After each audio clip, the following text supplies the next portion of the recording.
Lynyrd Skynyrd.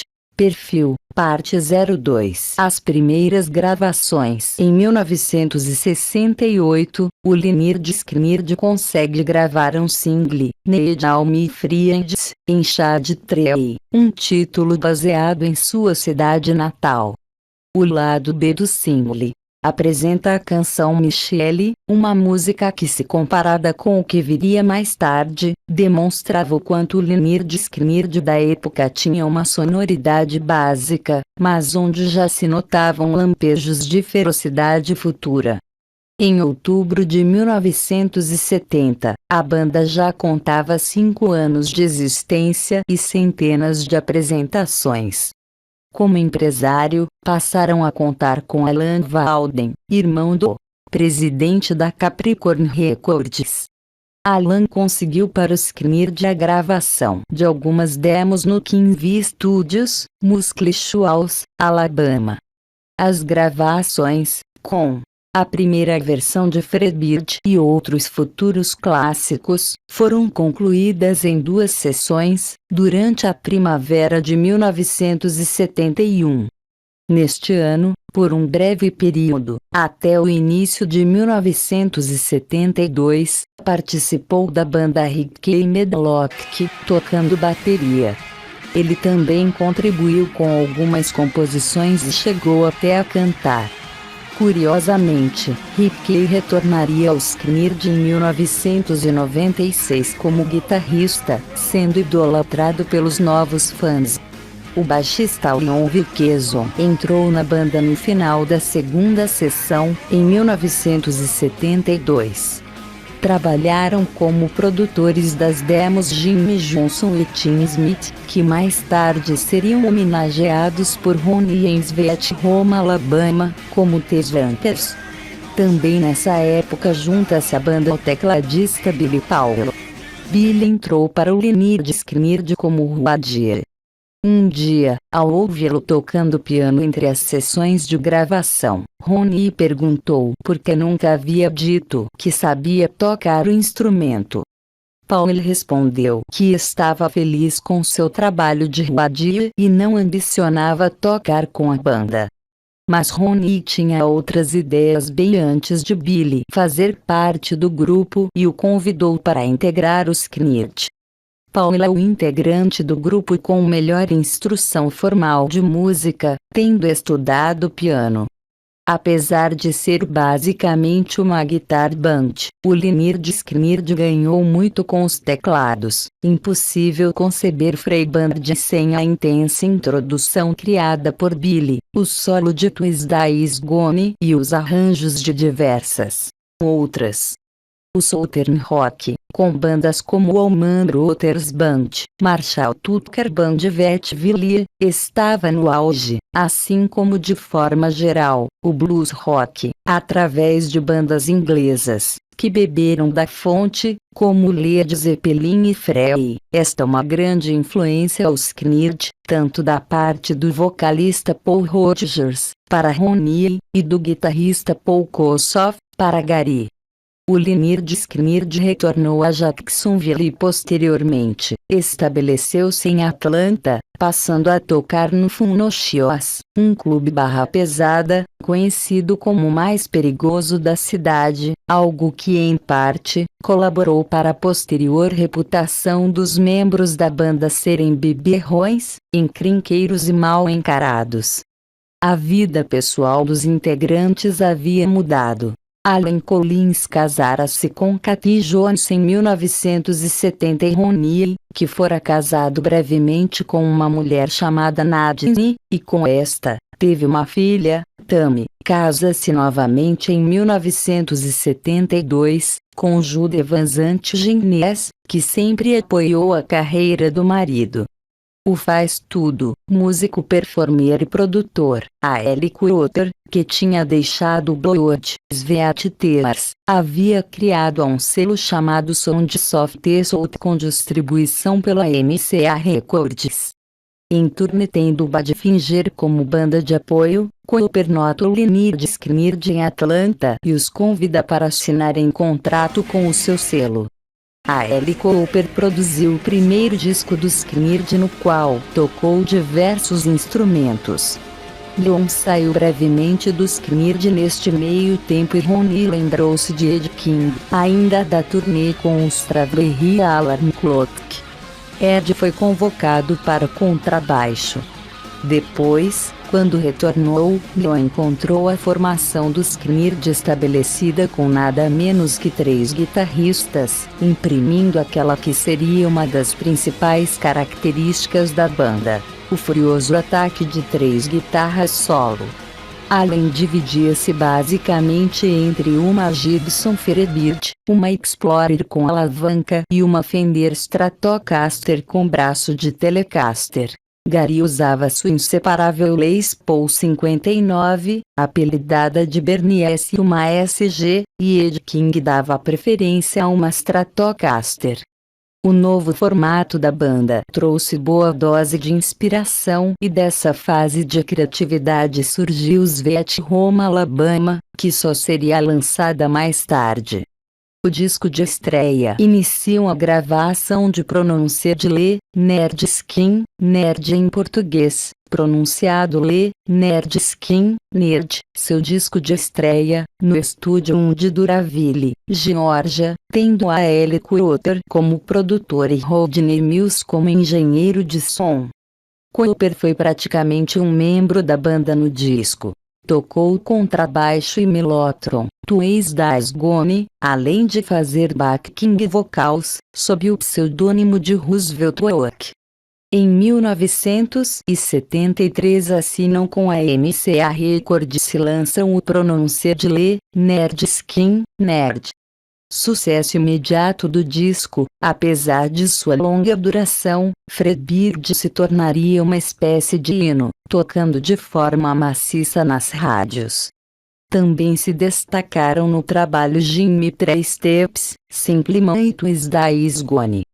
Pat Townshend, guitarrista do TVO, assiste a uma apresentação dos Skynyrd, gosta do que vê e convida a banda para abrir os shows de sua banda durante a turnê de Quadrophenia. Na noite de 20 de novembro de 1973, um aterrorizado Lynyrd Skynyrd, que só havia tocado em pequenos bares e clubes, enfrentou a plateia do Cove Palace, em São Francisco, temendo o pior. O público do VO em geral hostilizava outras bandas. Resolveram tocar o mais bêbados possível. Mas foram bem recepcionados. O segundo disco, as sessões de gravação de Second Helping, em janeiro de 1974, no Record Plant, começaram turbulentas. O problema é que nós estávamos no estúdio 1. Os Eagles, The Eagles, estavam no outro. Stevie Wonder estava gravando no terceiro, e John Lennon e Jackson Browne estavam ao redor. A banda se sentiu nervosa um bocado de tempo, especialmente no dia em que John Lennon esteve em nossa sala de controle. Eles ficaram congelados, foi o fim do trabalho naquele dia, Kevin Nelson. Também havia pressão para que produzissem outro clássico como Free Bernard. Ronnie sugeriu que Sweet Home Alabama poderia ser o tão aguardado hit, mas Cooper e a MCA achavam que Alabama era muito regional e optaram por lançar como música de trabalho do disco Don't Ask Me No Questions. Esta escolha revelou-se equivocada, mas com o posterior lançamento de Alabama, ácida resposta à canção Southern Man, de Neil Young, a situação se reverteu. Lançada em junho de 1974, Sweet Home Alabama chegou ao número 8 nas paradas, fazendo com que Second Helping recebesse disco de ouro. O sucesso de Alabama, apesar da polêmica letra, teve outra consequência. Identificou os Skynyrd como uma Southern Band. A MCA decidiu acrescentar aos palcos nos shows da banda a bandeira confederada, completando a imagem. A concepção comum era que Ronnie e seus companheiros não passavam de uns reacionários, mas a verdade é que a letra de Alabama e de outras canções semelhantes em temática expressava as frustrações e aspirações de todos os residentes no Sul. E Alabama não era bem o que parecia ser. Ronnie disse certa vez que era uma piada, uma brincadeira com Neil Young, fato reforçado por uma declaração de Gary: "Nós amamos Neil Young. Ele é um grande cara, um grande músico e um grande letrista." Várias fotos mostram Ronnie com uma indefectível camiseta negra na qual aparece Young, homenagem mais explícita, impossível. A turnê da tortura. Os excessos da turnê subsequente minaram a saúde do baterista Bob Burns, que desistiu da carreira após uma série de shows pela Europa, cedendo lugar a Artemus Pili. Para muitos, mesmo com a fundamental contribuição de Burns em vários dos clássicos da banda, Pili é o baterista do Lynyrd Skynyrd. Quando a banda entrou no V4 Studios, em Atlanta, janeiro de 1975, tinha apenas uma canção pronta, Saturday Night Special, ainda com participação de Burns. Em 21 dias, trabalhando 16 horas por dia, eles só conseguiram terminar pouco mais de 7 canções, mas a qualidade do material não correspondeu aos trabalhos anteriores. Por essa razão Ronnie chamou o disco de Nothing Fancy. Ainda assim este disco atingiria o número 9 das paradas, reservando ouro ao Skynyrd. Single do trabalho, Saturday Night Special se tornou clássico imediato nos shows e uma crítica de Ronnie ao que, de certa forma, a banda era acusada por muita gente. Teria início a famigerada Torture Tour, ou Turnê da Tortura, como a apelidaram os integrantes do Lynyrd Skynyrd. Apesar do sucesso comercial, a excursão foi marcada por brigas, quartos de hotel destruídos, performances desastradas, e datas canceladas. Para completar, Ed King saiu da banda, por problemas pessoais. Allen e Gary tiveram de dividir as partes de guitarra que Ed tocava durante as restantes 6 semanas da turnê da tortura. Disse Ronnie sobre a turnê: "Nós tínhamos garrafas de Dom Perignon, whisky, vinho e cerveja. Nós não seríamos capazes de lembrar da ordem das músicas. Fizemos o Vou Parecer com Garotos indo para a igreja domingo." Para o quarto álbum, foi convocado o produtor Tom Doherty, que havia trabalhado com Aretha Franklin, Ray Charles, em Laila Eric Clapton, e no Allman's Live at the Fillmore East Allman Brothers Band. Apesar da mão segura de Doherty, Jimmy Beckney Bullets 1975, nome do disco, foi muito criticado e é tido por boa parte dos críticos como o mais fraco da carreira da banda. Na época, o característico exército de guitarras estava reduzido a 2 instrumentos. O tempo para a gravação tinha sido escasso, tinham tido anos para compor o repertório dos 2 primeiros discos, mas o terceiro e quarto foram virtualmente escritos no estúdio. De qualquer forma, Bullets alcançou o top 20, garantindo o 4º ouro consecutivo da banda. Logo após, os shows ao vivo da banda passaram a contar com o backing vocals das Onkeets, Jojo Billingsley, Leslie Hawkins e Cassie Gaines. Steve Gaines. Lynyrd Skynyrd se apresentando em 1976. Em 1976 as coisas andavam tensas para o Lynyrd Skynyrd. Mesmo com o tremendo sucesso da banda, Ronnie cogitou deixar o Skynyrd. Estava com problemas de saúde devido às infindáveis turnês e também em parte pelo nascimento de sua segunda filha, Melody, em setembro, o que o levou a reavaliar sua vida e suas prioridades. Gary e Allen o demoveram da ideia e a adição do guitarrista Steve Gaines à banda afastou definitivamente a intenção de Ronnie deixar os Knird. Antes do início das gravações do próximo álbum, em julho de 1976, a banda resolveu procurar um substituto para Ed King. Entre os nomes cogitados surgiram o de Wayne Perkins e até o de Leslie West, ex-Mountain.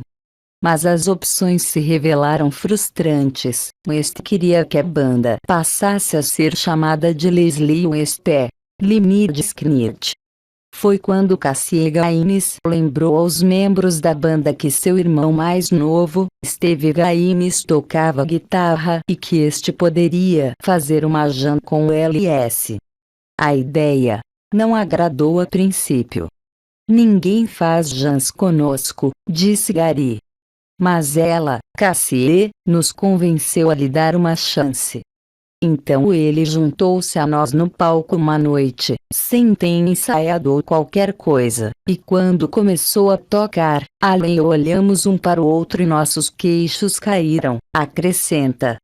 Vencida a resistência inicial dos integrantes do LS, Steve Gaines juntou-se ao Lynyrd Skynyrd, trazendo com sua atitude e energia positiva um impacto tremendo sobre a banda, especialmente sobre Allen Collins, que passou as partes da terceira guitarra para o novato Gaines. Ele nos inspirou tremendamente.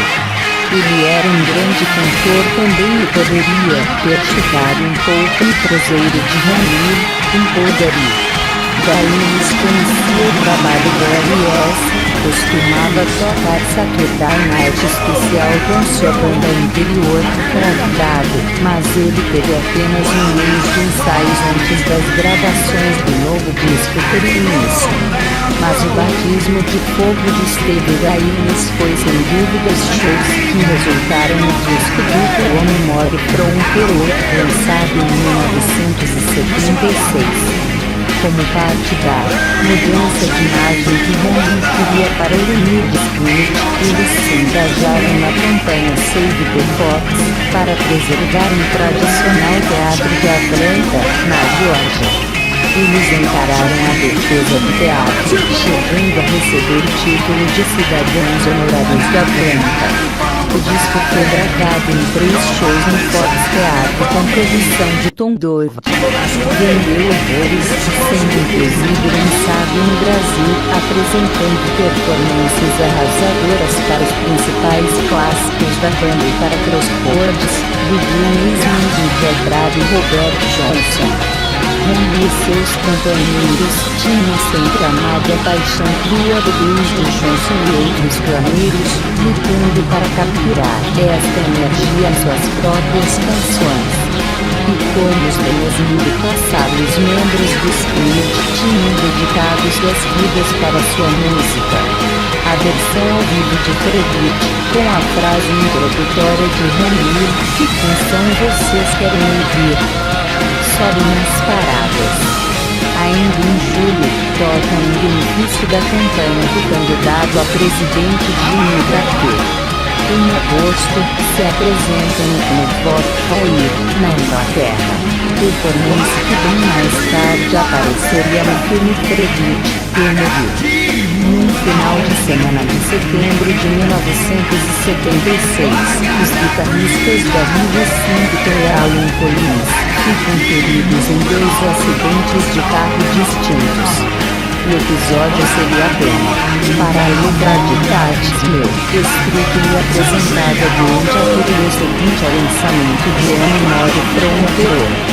Como resultado dos acidentes, a banda foi forçada a dar um tempo, o que resultou na imagem mais calma que Ronnie queria engendrar. Os sobreviventes, a excitação gerada pelo sucesso do álbum ao vivo e pelas excursões se refletiram na produção do próximo disco. A banda entrou no Criterias Studios em Miami, com o produtor Tom Doggett, em abril de 1977, com material suficiente para completar um disco. mas os integrantes não gostaram dos primeiros resultados das sessões. A turnê do LS durante o verão de 1977 foi sucesso absoluto. Ao final da turnê, a banda entrou no Doraville Studio para terminar o álbum iniciado no Putaria. Dodge estava comprometido com um projeto em Toronto e enviou o engenheiro Barrido Pequim em seu lugar. Certa vez Randy havia dito que o Smith era formado por pessoas das ruas.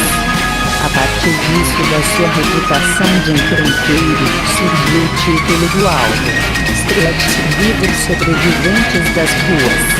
Ele contém alguns dos mais confusos temas escritos por Randy, em parte porque a MC havia decretado que o álbum deveria produzir ao menos 3 hits, no caso, com não mais que 3 minutos de duração. Street Survivors seguia a carreira de sucesso dos outros discos, sendo o primeiro a obter ouro em seu lançamento. Tudo indicava que seria o mais popular em 12 anos de carreira, por confirmar o trabalho de uma banda maravilhosa. A capa, que mostrava o LS cercado por chamas, se tornaria um ícone americano.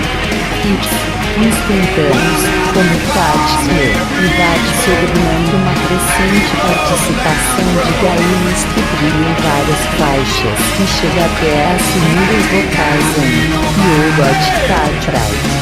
Aparentemente nenhum disco teria anos de glória pela frente. A banda iniciaria em novembro, no Madison Square Garden, sua mais ambiciosa turnê, Tour of The Survivors. Street foi lançado em 17 de outubro de 1977. 3 dias depois, a surpresa de um destino que, para os mais céticos, havia sido pronunciado pelo próprio Ronnie Van Zant em suas canções. Ronnie tinha 29 anos quando morreu em acidente aéreo.